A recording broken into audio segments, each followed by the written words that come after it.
Hi guys, welcome back to my YouTube channel, and for today's video, may mga nagko-comment kung paano daw ba i-activate yung double tap to turn off and to turn on sa Vivo Smartphone 2024. So just keep on watching at ituturo ko sa inyo guys. So ang first step guys is punta kayo sa settings nyo. Then hanapin nyo guys yung shortcuts and accessibility.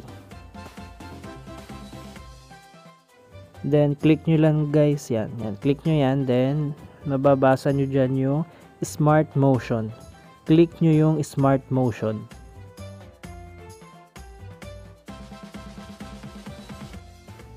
Then i-click mo guys yung smart screen on and off.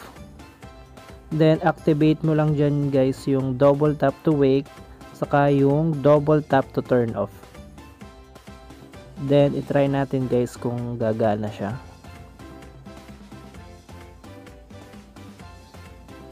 So ganun lang guys. Ganun lang kadali guys. Thank you for watching. Don't forget to click like, share and subscribe.